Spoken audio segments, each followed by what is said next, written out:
Sementara itu, hari ini Guru Besar Fakultas Kedokteran Universitas Padjadjaran meminta Presiden Prabowo Subianto mengevaluasi kinerja Menteri Kesehatan Budi Gunadi Sadikin.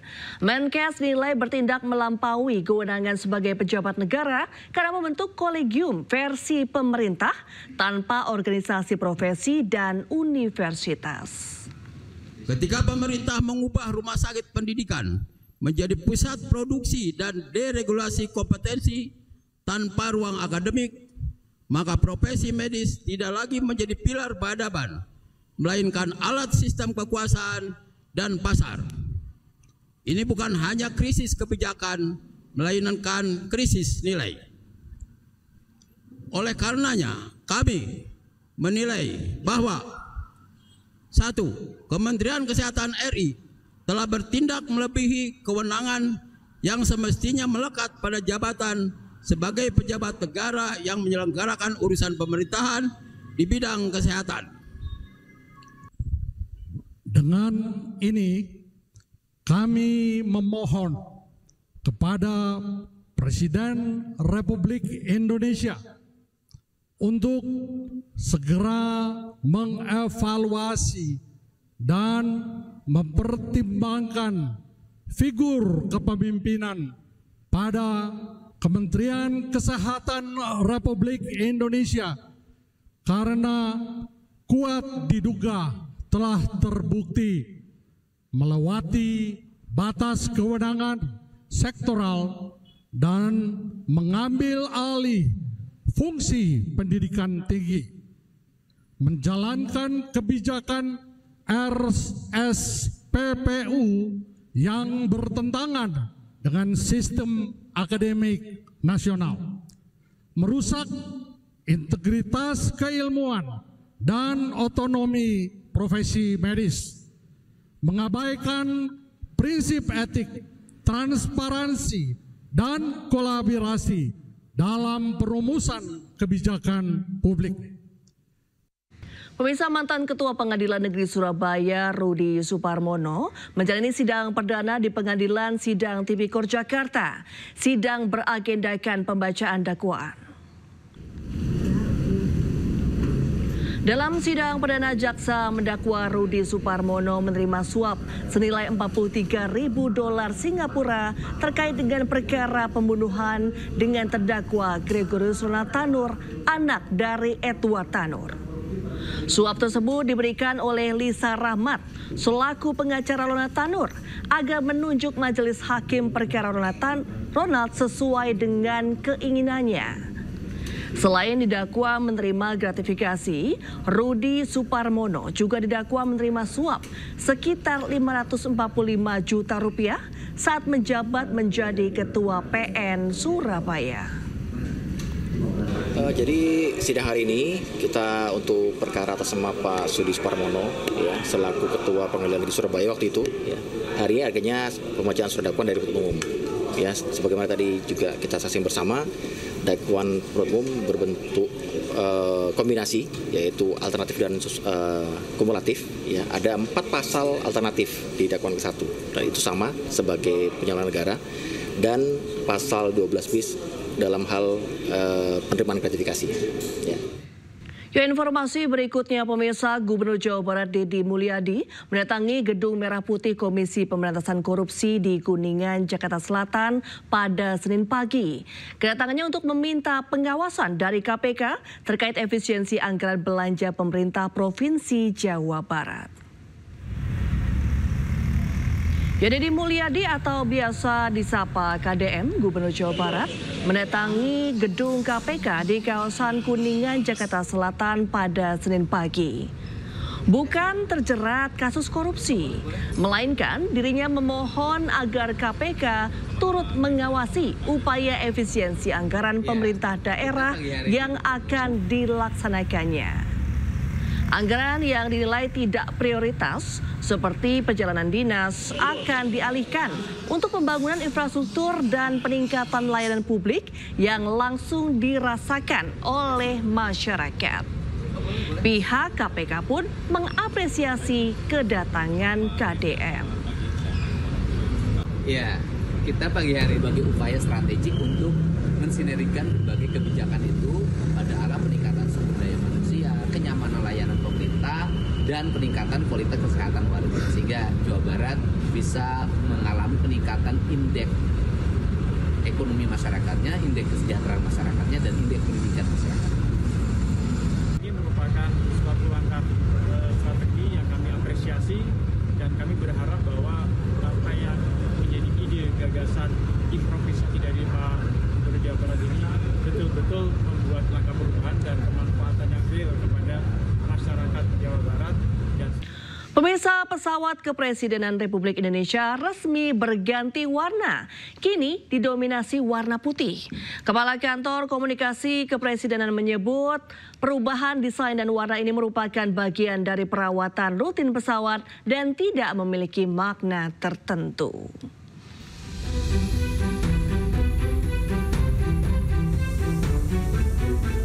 Ganti presiden, warna dan desain pesawat kepresidenan Republik Indonesia pun ikut berubah. Di masa pemerintahan Presiden Prabowo Subianto, kini tampilan pesawat kepresidenan RI dengan kode A001 ini didominasi warna putih. Dengan tambahan garis merah memanjang sebagai aksen, dari yang sebelumnya didominasi warna merah. Pemerintah pun buka suara dan menyebut pesawat dengan kode A001 ini dicat dan diganti corak untuk perawatan dan pemeliharaan rutin, sehingga tak perlu dibesar-besarkan. Ada pesawat kepresidenan sebelumnya yang lebih dominan merah, kemudian sekarang disamakan cat dan desainnya. Jadi Presiden Prabowo sejauh ini itu masih menggunakan pesawat beliau yang lama. Ketika beliau jadi Menteri Pertahanan sampai hari ini masih sering. Nah, pesawat ini disamakan desainnya supaya jadi pesawat cadangan. Sebelumnya di masa pemerintahan Presiden ke-7 RI Joko Widodo, pesawat kepresidenan berwarna merah dan putih dengan dominasi warna merah. Pergantian desain dan warna pesawat kepresidenan terakhir kali dilakukan pada tahun 2021. Saat Joko Widodo menggantikan Presiden ke-6 Republik Indonesia Susilo Bambang Yudhoyono. Tim Liputan iNews melaporkan. Ya, warna pesawat kepresidenan kerap berganti di setiap era kepemimpinan. Sejak zaman Presiden ke-6 SBY hingga era Presiden Prabowo saat ini sudah 3 kali berganti.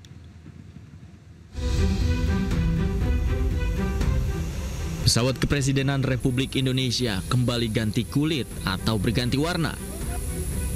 Di era Presiden Prabowo Subianto, desain pesawat didominasi oleh warna putih. Pesawat kepresidenan kerap berganti warna dari masa ke masa. Di era Presiden ke-6 Susilo Bambang Yudhoyono, badan pesawat kepresidenan dicat dengan dominasi warna biru. Pada tahun 2021 atau di era Presiden Joko Widodo, pesawat kepresidenan berganti tampilan lagi menjadi merah putih dengan dominasi warna merah. Sementara pada tahun 2025 atau di masa Presiden Prabowo, warna tersebut diganti kembali menjadi dominan berwarna putih. Tim Liputan iNews melaporkan. Pemirsa, Presiden Prabowo Subianto belak-belakan menyampaikan sejumlah pernyataan ketika berbicara di hadapan kader Gerindra. Dalam Kongres 4 PP Tidar, Prabowo menyatakan tidak akan maju 2 periode jika kepemimpinannya gagal. Terima kasih. Ada yang sebut Prabowo 2 periode. Saya kira saya mau koreksi.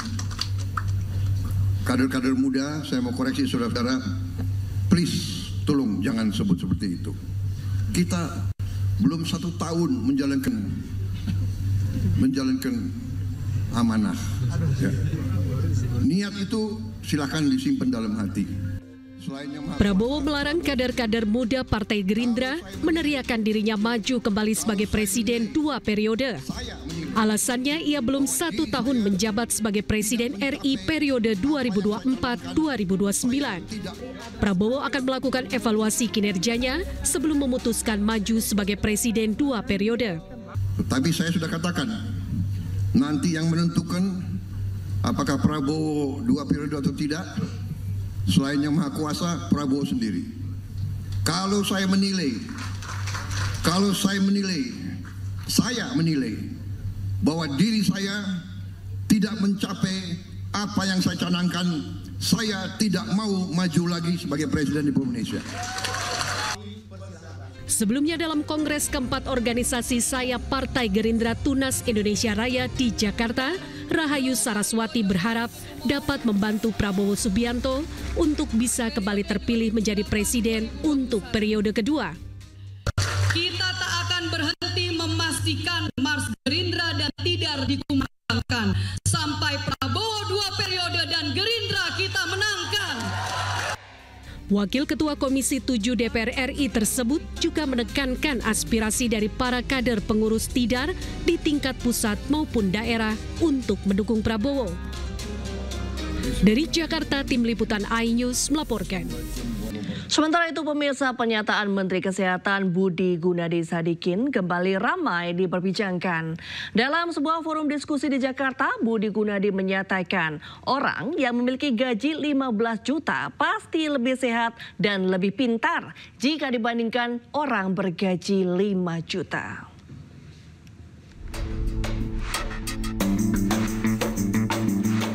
Menteri Kesehatan Budi Gunadi Sadikin mengatakan kemajuan negara dapat dilihat dari tingkat kesehatan dan kepintaran masyarakatnya. Untuk mencapai hal tersebut, ia menyebut masyarakat perlu bergaji setidaknya 15 juta rupiah per bulan. Menurut Budi, besaran gaji dapat menjadi tolak ukur kepintaran dan kesehatan seseorang. Menurut saya sih cuma dua. Apa sih bedanya orang yang gaji 15 juta sama 5 juta? Cuma dua. Satu, 15 juta pasti lebih sehat dan lebih pintar. Kalau dia nggak sehat dan nggak pintar, nggak mungkin gaji 15 juta. Pasti gajinya 5 juta. Kalau dia pintar aja tapi nggak sehat, sama juga. Kalau dia sehat tapi nggak pintar, sama juga. Jadi harus sehat dan pintar. Itu sebabnya Kementerian Pendidikan dan Kementerian Kesehatan memegang peran penting. Saat ini rata-rata pendapatan masyarakat Indonesia di angka 5 juta rupiah per bulan. Menurut Budi, Indonesia masih punya waktu sampai 2030 untuk bisa menaikkan gaji rata-rata pekerja di angka 15 juta rupiah per bulan. Sebab pada tahun itu Indonesia akan menikmati puncak bonus demografi. Sebelumnya, pernyataan Menkes Budi Gunadi Sadikin juga pernah viral di media sosial. Ia menyatakan laki-laki dengan celana jeans berukuran di atas 33 lebih cepat menghadap Allah Subhanahu wa Ta'ala. Tim Liputan iNews melaporkan.